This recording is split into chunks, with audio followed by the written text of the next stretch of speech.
अच्छा जी, Israeli MP ने interview दिया है यूके के एक रेडियो स्टेशन को।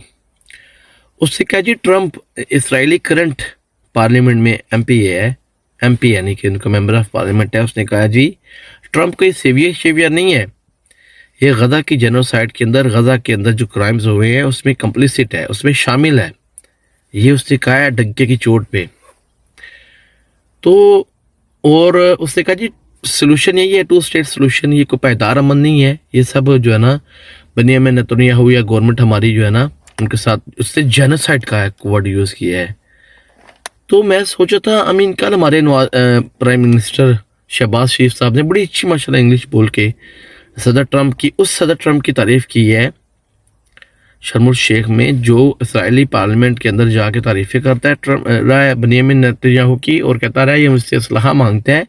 और मैंने देखा ये बहुत अच्छा असला यूज़ कर रहा है, यानी कि बेसिकली वो हुक्मरानों को, 2 अरब मुसलमानों को बता रहा है कि बेंजामिन नेतन्याहू तुम्हारे मुसलमानों के बच्चों को, माओं को, बहनों को, बेटियों को, बुजुर्गों को, जवानों को ज़बह कर रहा है बेंजामिन नेतन्याहू, उसको असलहा मैं दे रहा हूँ।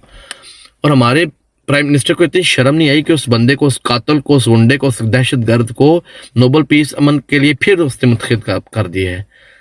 प्राइम मिनिस्टर साहब शर्म अगर आपको नहीं आती, बड़े अफसोस की गल है, अल्लाह नू की मुंह विखाओगे।